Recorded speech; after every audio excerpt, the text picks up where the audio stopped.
Un caluroso y fraterno saludo le damos a todos los amigos que nos sintonizan por la frecuencia de Radio Espíritu Uruguay. Desde la mayor de las Antillas, Cuba, se engalana con exquisita fragancia nuestro espacio Violetas para Amalia, un programa dedicado a Amalia Domingo Soler, la dama del espiritismo o cronista de los pobres. Estaremos nutriendo nuestra alma con sus memorias y sus obras, fuente de incalculable valor para las diferentes generaciones de espiritistas. Acompáñanos y queda con nosotros Walter Pérez y quien les habla, Blanca Rosa.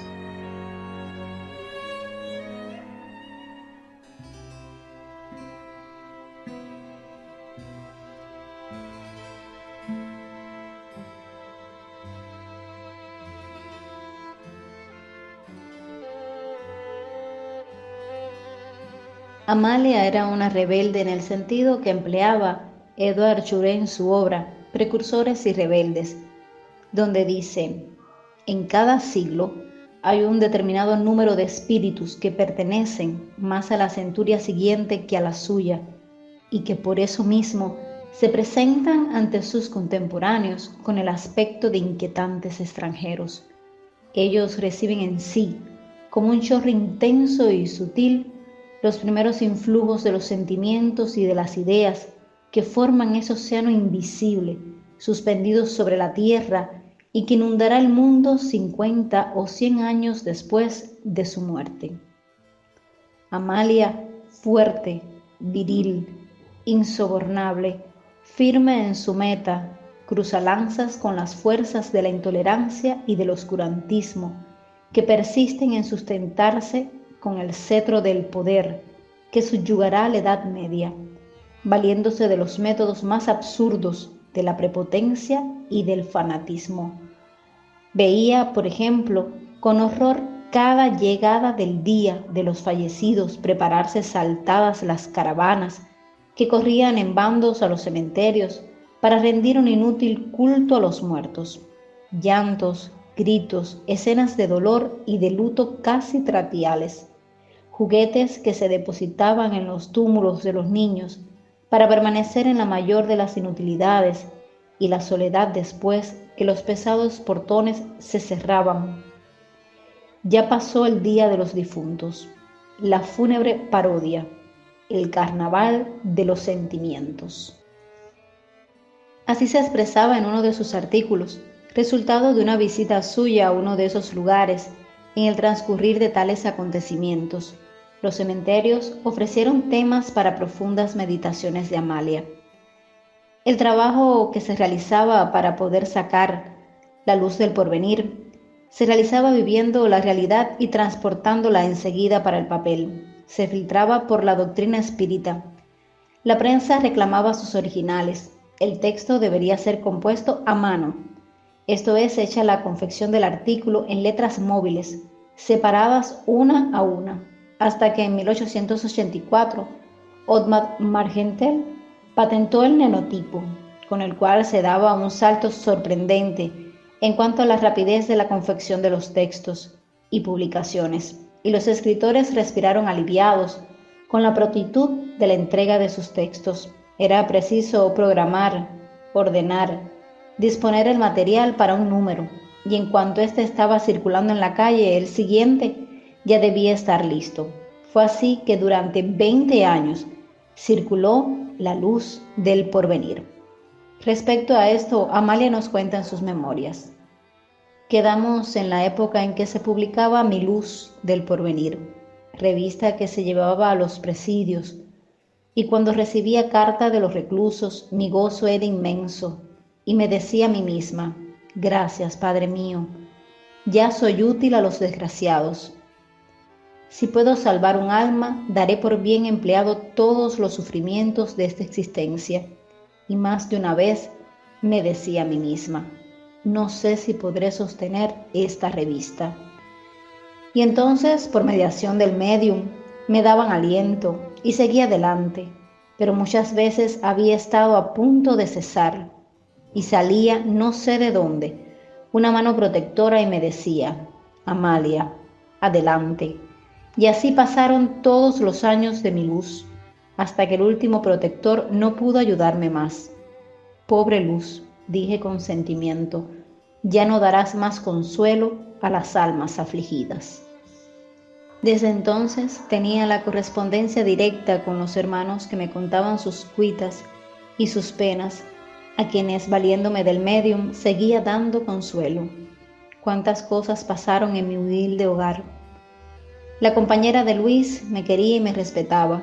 Se desvivía porque yo no careciera de nada, y sus hijos veían en mí un ser privilegiado, marchando todo bien, hasta el día en que la enfermedad de Luis llamó a la puerta, y desde entonces empezaron largos disgustos. Yo entonces tuve que hacer poderosos esfuerzos para sostener aquel hogar. Luis, que era hombre fuerte, si no hubiera sido por su ideal y por el respeto que le inspiraba mi presencia, hubiera caído. Pero yo entonces comprendí que había llegado el momento de demostrarle mi gratitud, y mi más fuerte que nunca me puse a trabajar y con el concurso de Udaldo salimos adelante. Nadie que no lo sienta sabe lo que es la gratitud. Yo que siempre he sido alma agradecida pensé, ahora ha llegado el momento de dar a Dios lo que es de Dios y al César lo que es del César. Al ver que aquella buena mujer que siempre estaba dispuesta a servirme se había quedado inútil, yo pedí a los espíritus la resolución que había de tomar, y el padre Germán me dijo, ahora ha llegado el momento de dar la mano a tu protector. Y entonces yo le dije con las lágrimas del alma, desde hoy en adelante seré tu amparo. Qué grande me vi en aquellos momentos. Ya no era un ser inútil. La que me había abierto las puertas había encontrado en mí una hermana. Ya podía yo dar consuelo de cerca, ya había un alma que me bendecía, ya tenía quien esperara mi llegada cuando salía. Yo entonces daba 1000 gracias a Dios de haberme concedido un hogar donde podría progresar, porque el contemplar las miserias de lejos no tenía valor, pues cuando uno las oye contar no se conmueve como cuando las ve, y así no se puede progresar.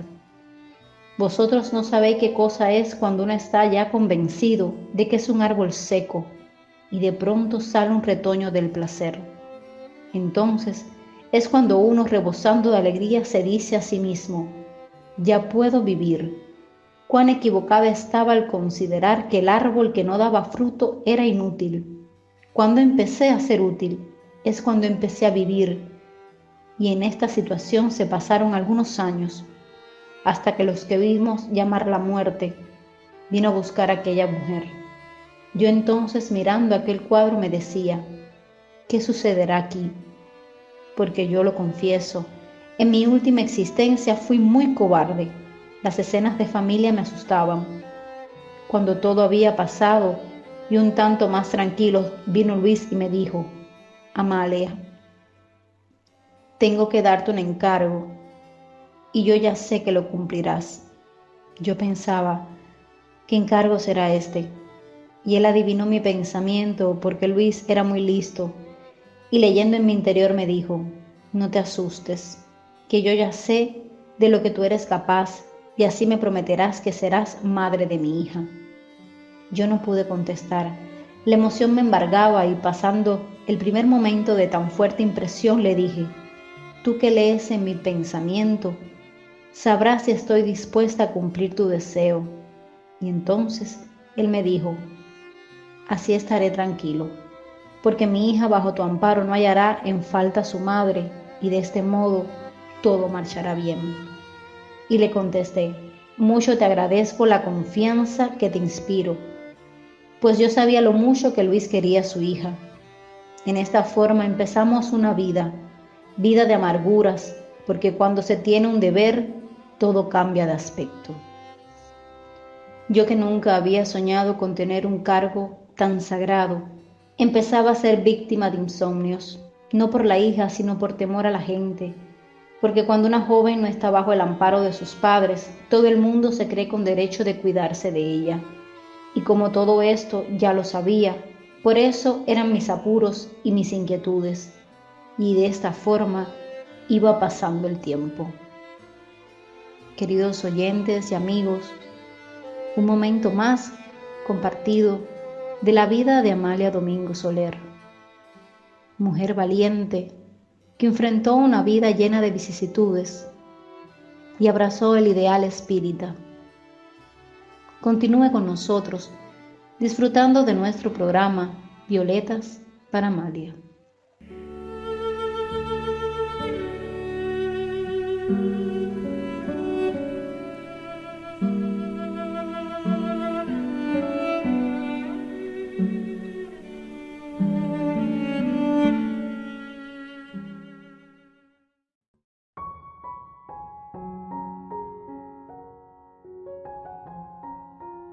Amables oyentes de nuestro programa Violetas para Amalia, le transmitimos nuestro más sincero agradecimiento por su fiel sintonía en cada una de estas emisiones en las que compartimos con ustedes acerca de la vida y la obra de la cantora del espiritismo Amalia Domingo Soler.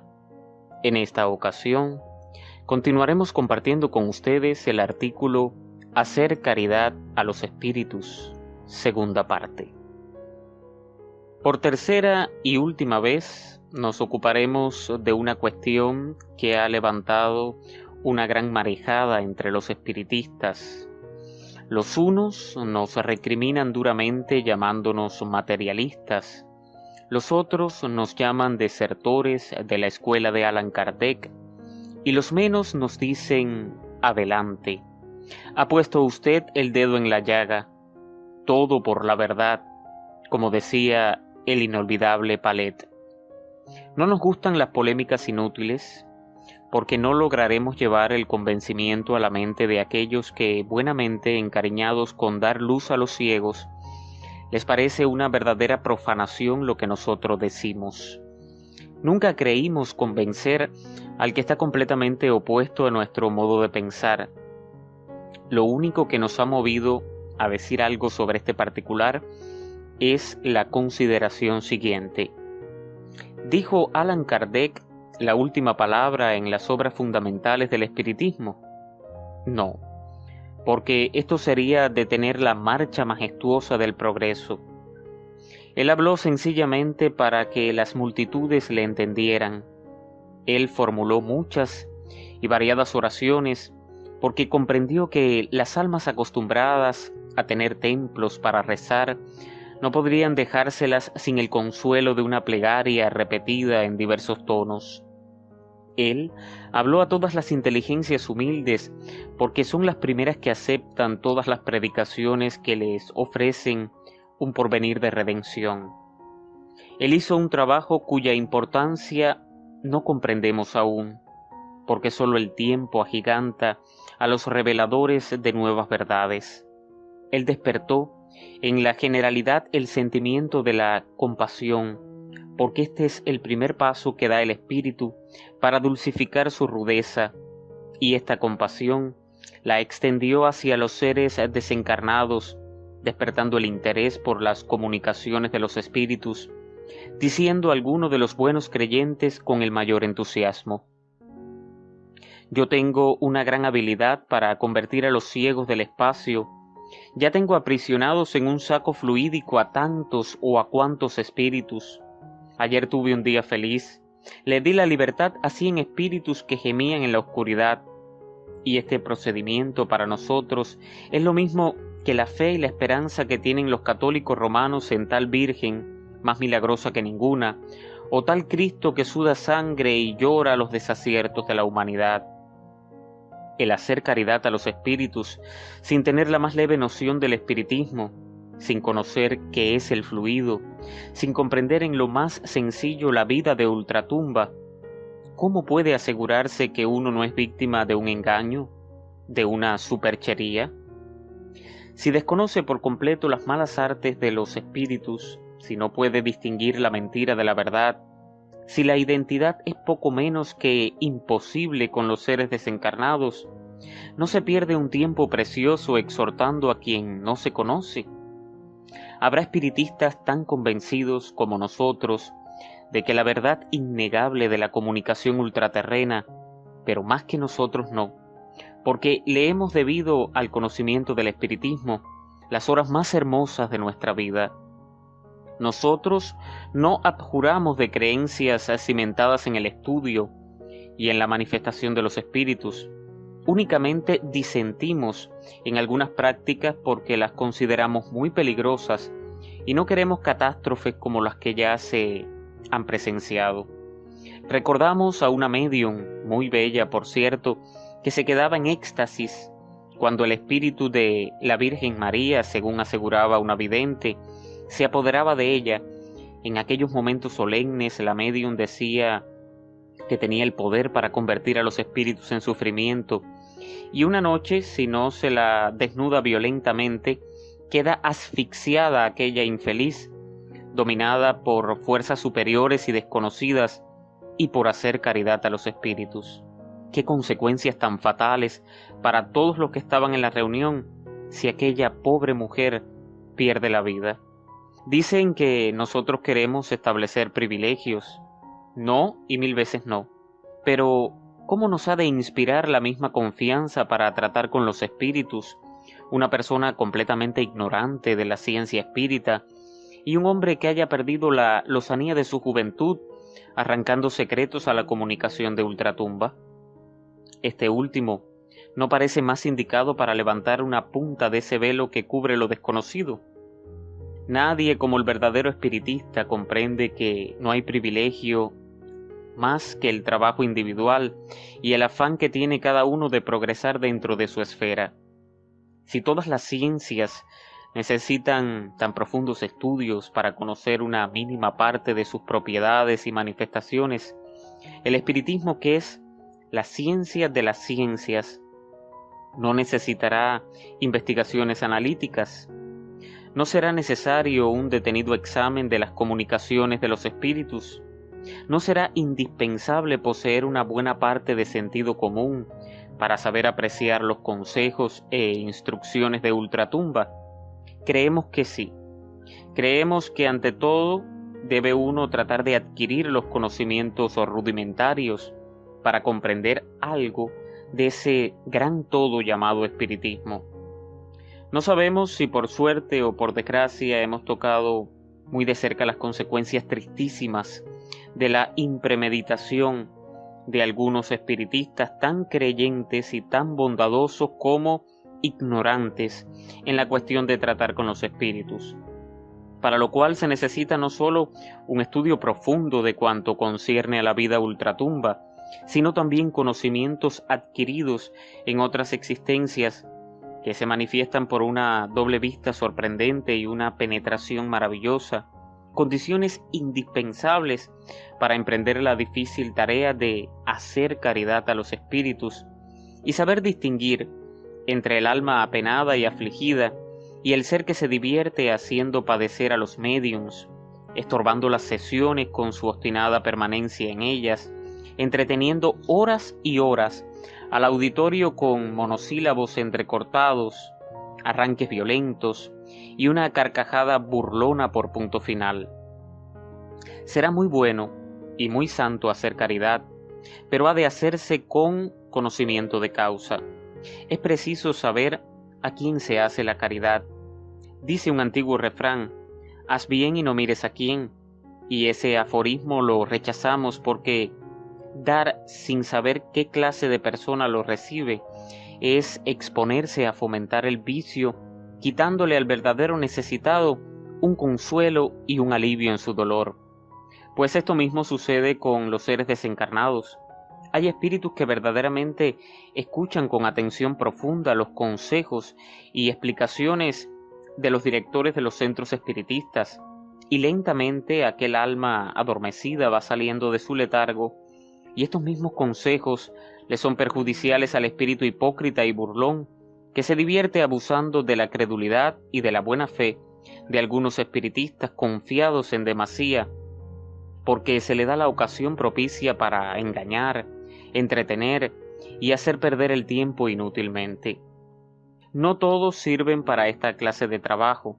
Nosotros, por ejemplo, que llevamos más de 15 años trabajando continuamente en la propaganda del espiritismo con verdadero entusiasmo, con íntima y profunda convicción de que la comunicación de ultratumba es la manifestación de la vida del infinito, si nos viéramos precisados a dirigir un centro espiritista, confesaríamos ingenuamente que no tenemos condiciones para ello, porque no sabemos distinguir el oro del oropel.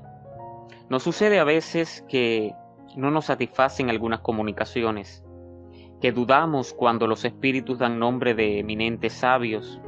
En silencio rechazamos cuanto nos parezca que está reñido con el sentido común.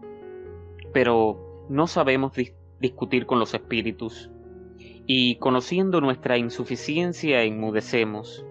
En cambio, hemos visto muchas veces a hombres del pueblo dirigiendo perfectísimamente una sesión, por borrascosa que haya sido, manteniendo a raya a los espíritus perturbadores. No nos han comprendido al lanzar sobre nosotros el anatema de que ya no somos espiritistas porque no nos gusta hacer caridad a los espíritus.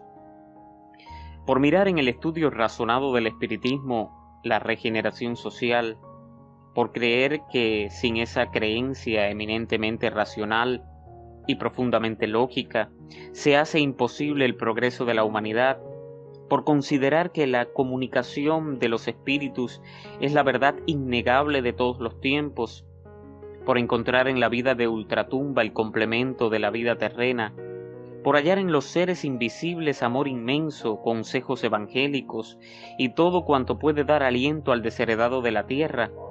Por eso queremos que las sombras del error y de la superchería tiendan su negro manto sobre la luz esplendente del espiritismo.